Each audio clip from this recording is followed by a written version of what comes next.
पिता और पुत्र और पवित्र आत्मा के नाम पर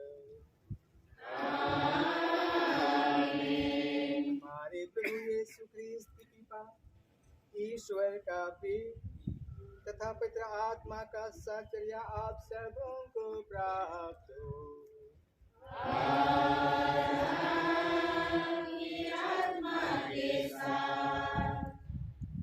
ख्रिस्त में प्रिय माता पिता भाइयों बहनों, 40 के आरंभ से ही हम तपस्या और परोपकार के कामों में से अपना हृदय तैयार करके आए हैं। आज हम सारे विश्व में फैली कलीसिया के साथ प्रभु यीशु के पास का रहस्य का समारोह आरंभ करने वाले हैं। इसी दिन ख्रिस्त ने दुख भोगने और मरकर फिर जी उठने के लिए अपने नगरी यरूशलेम में प्रवेश किया। इसलिए विश्वास और भक्ति के साथ हम उनके इस नगर प्रवेश की याद करें।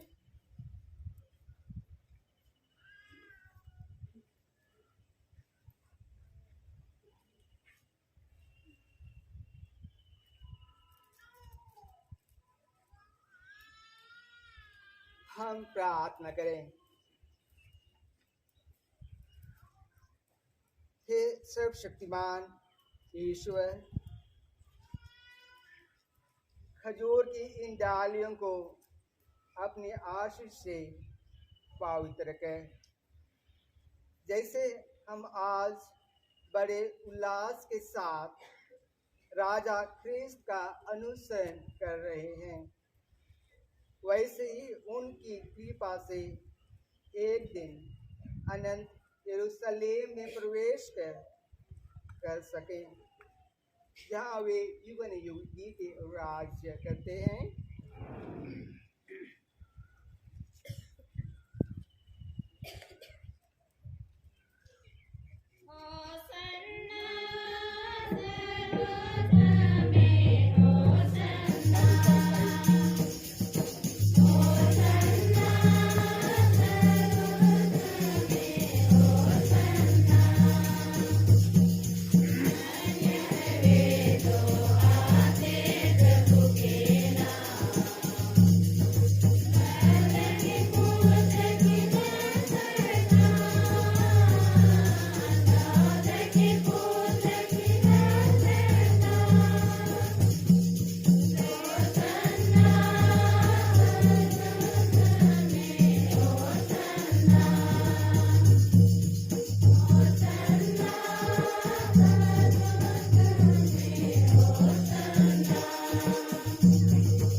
अनुसार पवित्र सुसमाचार।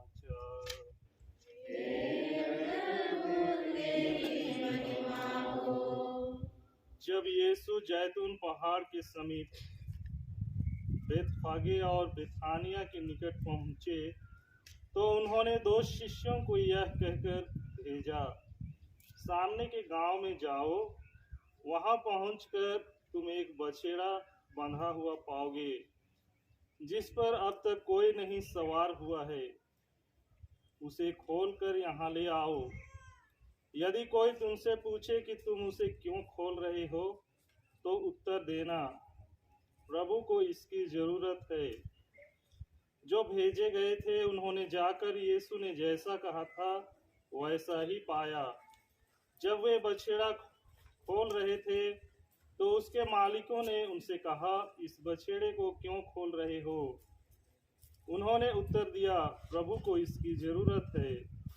वे बछड़ा यीशु के पास ले आए और उस बछड़े पर अपने कपड़े बिछाकर उन्होंने यीशु को उस पर चढ़ाया।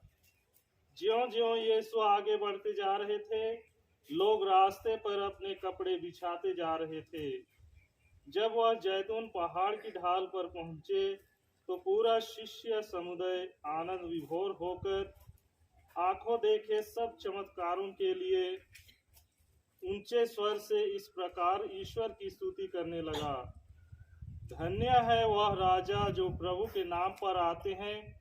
स्वर्ग में शांति, सर्वोच्च स्वर्ग में महिमा। भीड़ में कुछ फारिसी थे। उन्होंने यीशु से कहा, गुरुवर, अपने शिष्यों को डांटिए। परंतु यीशु ने उत्तर दिया, मैं तुमसे सच कहता हूँ, यदि वे चुप रहें तो पत्थर ही बोल उठेंगे। यह प्रभु का सुसमाचार है।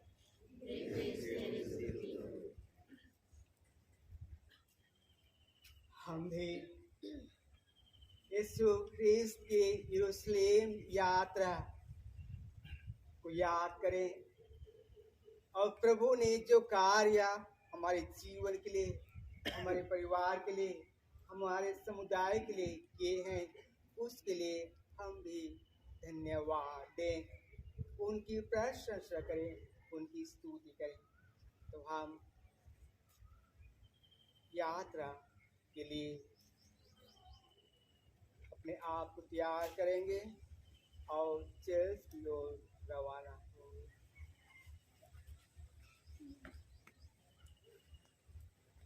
आज का खजूर डाली के साथ शोभा यात्रा में हम लोग सब लोग शामिल होंगे। सबसे आगे क्रूस पकाने वाले सेवक, उनके बाद पुरोहितों के बाद क्रूस बिल के बच्चों को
किया, जैतून हाथों में लिए। पृथ्वी और जो कुछ इसमें है, संसार और जो इसमें निवास करते हैं, यह सब प्रभु का है। जैतून हाथों में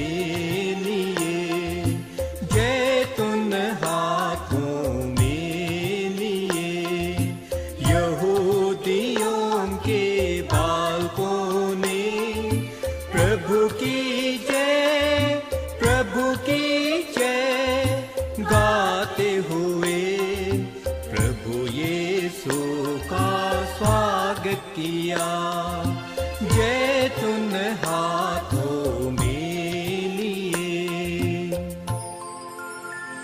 क्योंकि उसी ने उसे समुद्र पर दृढ़ किया और नदियों पर स्थापित किया है। जैतून हाथों में लिए, जैतून हाथों में लिए, यहूदियों के बालकों ने प्रभु की जय, प्रभु की जय गाते हुए प्रभु यीशु का स्वागत किया। परंतु ईसा ने कहा, बस बस।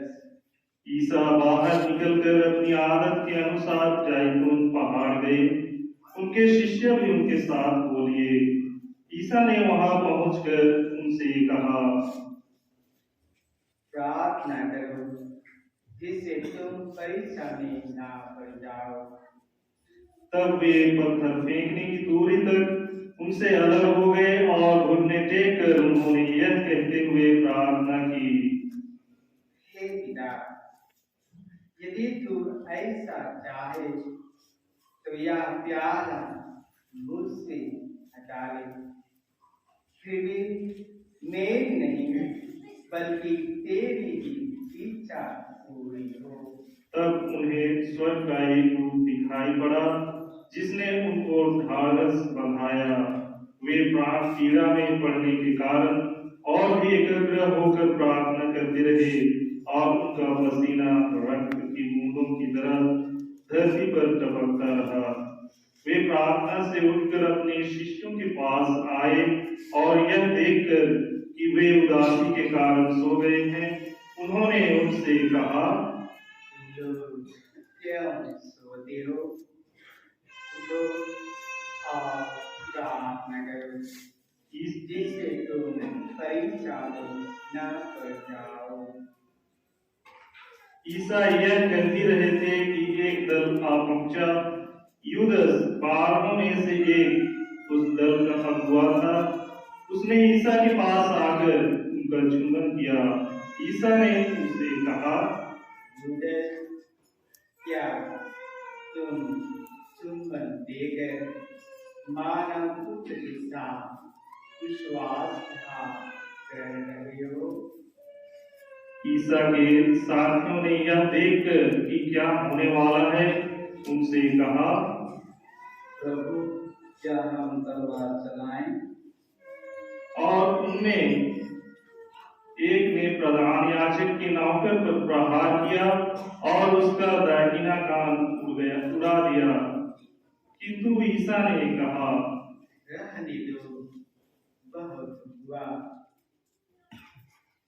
और उसका कान छूकर उन्होंने उसे अच्छा कर दिया।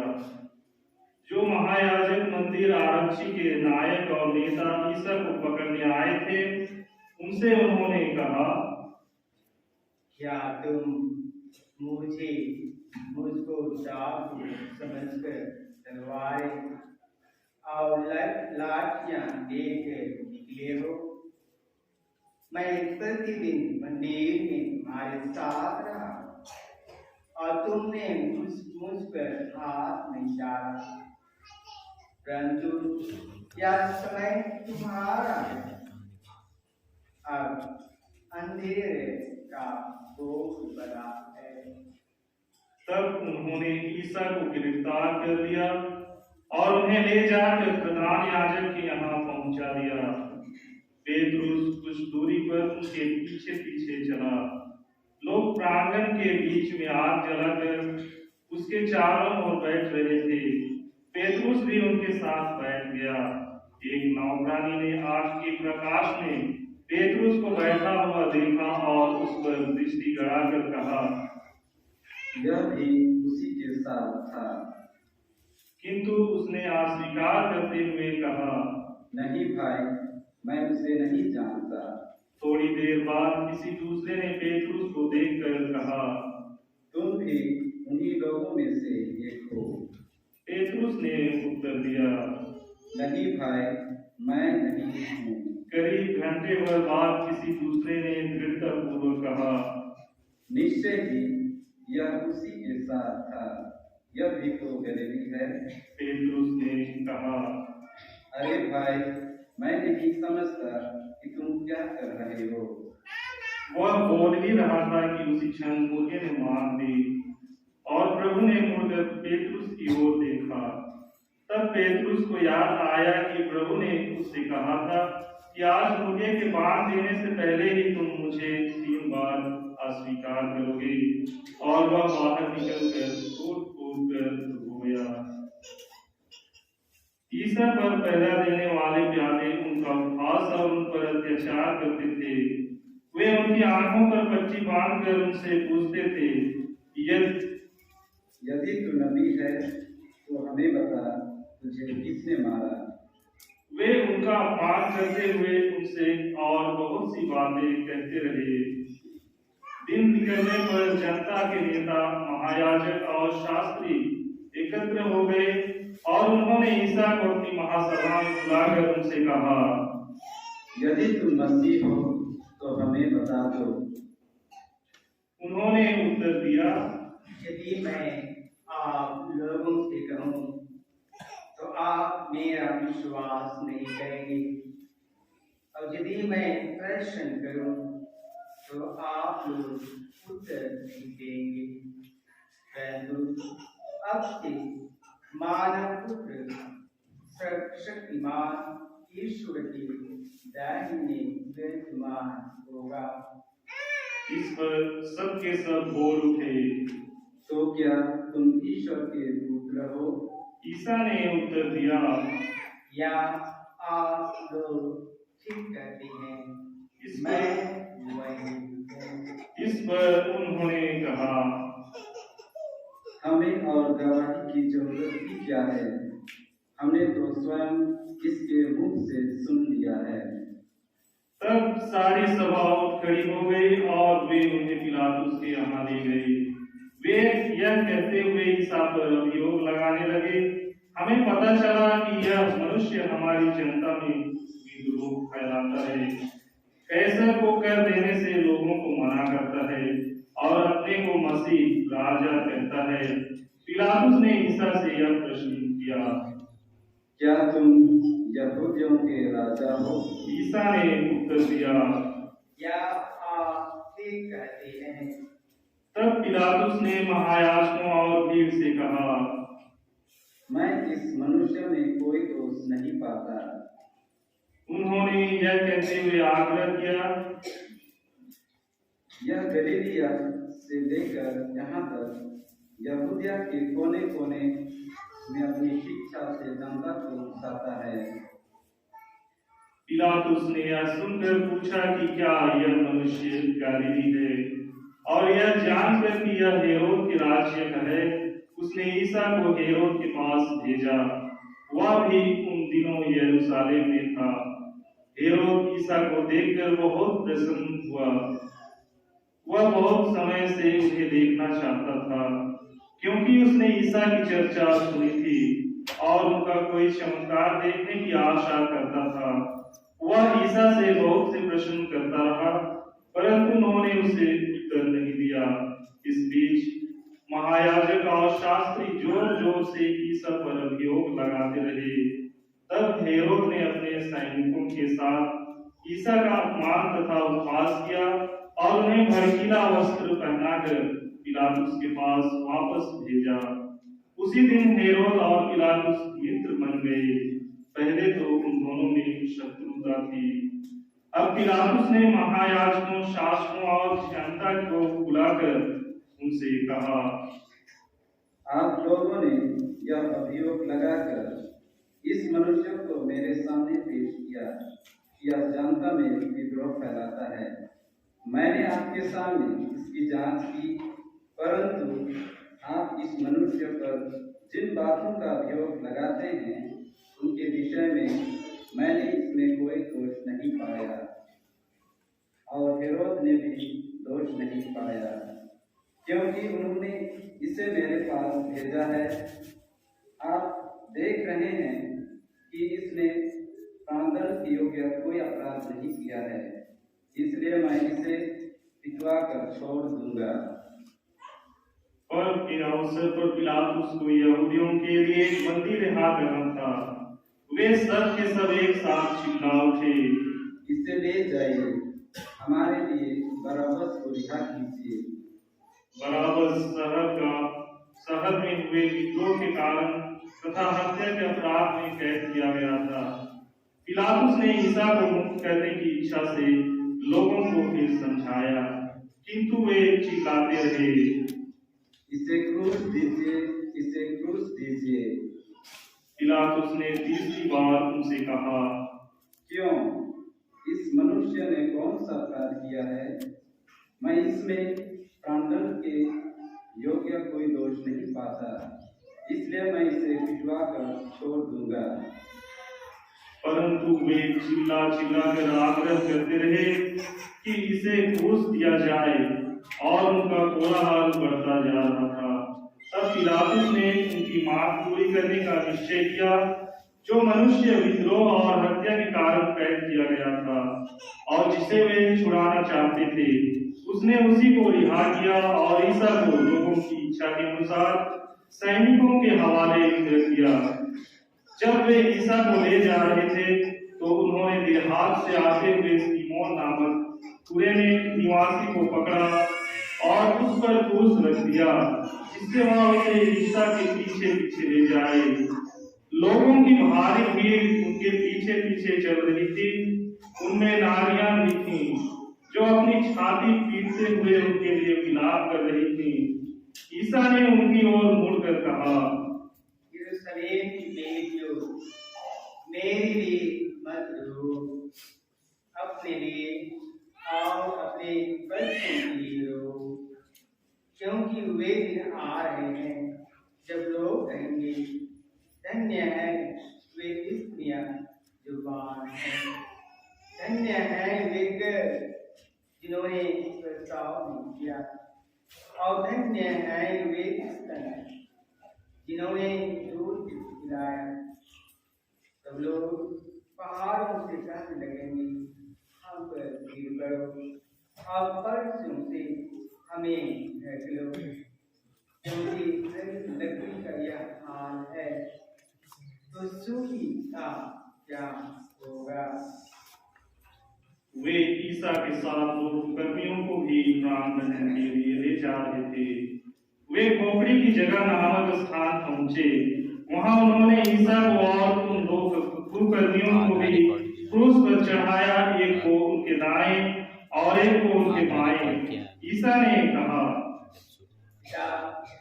इन्हें क्षमा कर, क्योंकि ये नहीं जानते कि ये क्या कर रहे हैं। तब उन्होंने उनके कपड़े के कई भाग किए और उनके लिए चिट्ठी निकाली। जनता खड़ी होकर यह सब देख रही थी। नेता यह कहते हुए उनका उपवास करते थे, इसने दूसरों को बचाया। यदि यह ईश्वर का मसीह और परमप्रिय है तो अपने को बचाए। सैनिकों ने भी उनका उपवास किया। वे पास आकर उन्हें खट्टी अंगूरी देते हुए बोले, यदि तू यहूदियों का राजा है तो अपने को बचा। ईसा के ऊपर लिखा हुआ था, यह यहूदियों का राजा है। क्रूस पर चढ़ाए हुए कर्मियों में एक इस प्रकार ईसा की निंदा करता था, तू मसीह है ना, तो अपने को और हमें भी बचा। पर दूसरे ने उसे डांट कर कहा, क्या तुझे ईश्वर का भी डर नहीं? तू भी तो वही दंड भोग रहा है। हमारा दंड न्यायसंगत है, क्योंकि हम अपनी करनी का फल भोग रहे हैं, पर इन्होंने कोई अपराध नहीं किया है। तब उसने कहा, ईसा, जब आप अपने राज्य में आएंगे तो मुझे याद कीजिएगा। उन्होंने उससे कहा, मैं तुमसे कह देता हूँ, तुम आज ही परलोक में मेरे साथ होगे। अब लगभग दोपहर हो रहा था। सूर्य के छिप जाने से तीसरे पहर तक सारे प्रदेश पर अंधेरा छाया रहा। मंदिर का पर्दा बीच से फटकर दो टुकड़े हो गया। ईसा ने ऊंचे स्वर से पुकार कर कहा, हे पिता, मैं अपनी आत्मा को तेरे हाथों सौंप देता हूँ। और यह कहकर उन्होंने प्राण त्याग दिए। आइए हम सभी कुछ हम घुटने टेकें और हमारे प्रभु यीशु ख्रीस्त के दुख को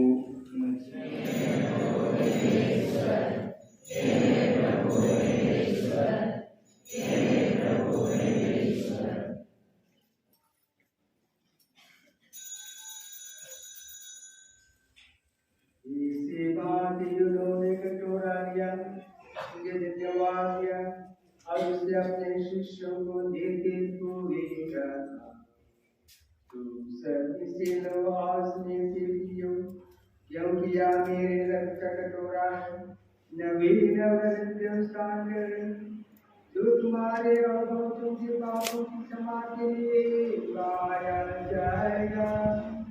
तुम मेरी स्मृति में याद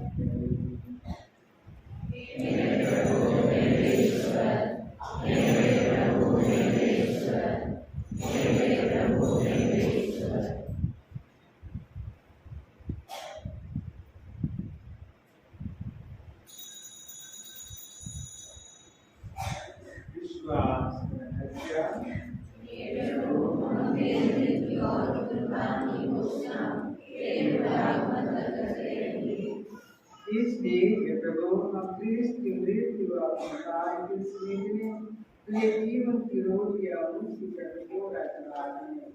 हम तुझे धन्यवाद देते हैं कि तूने हमें अपने समस्त पुस्तकों ने और अपनी सेवा करने का सौभाग्य प्रदान किया है।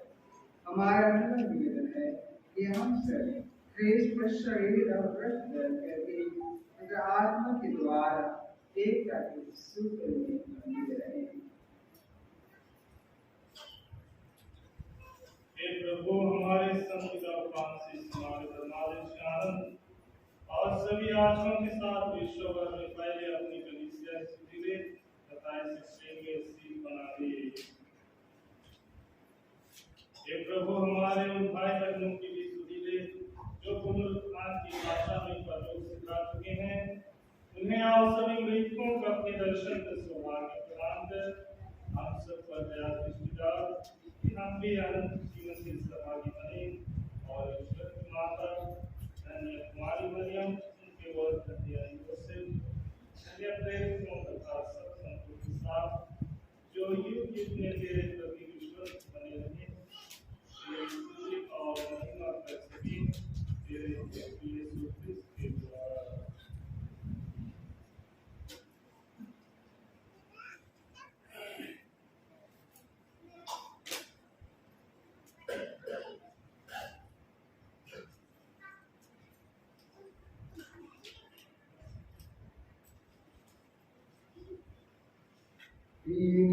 प्रभु क्रिस्त के द्वारा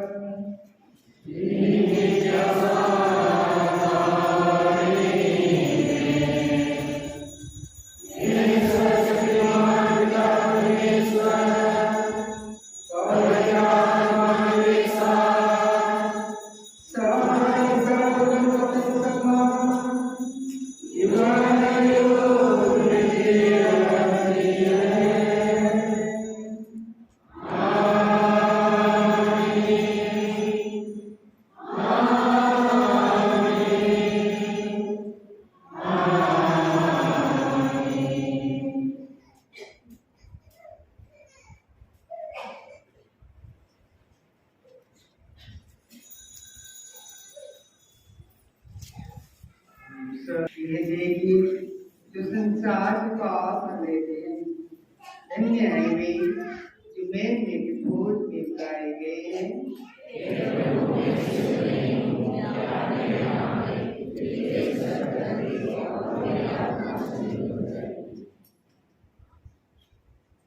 क्या संस्कार, क्या प्रसाद क्रिस्तों का आध्यात्मिक भोजन है।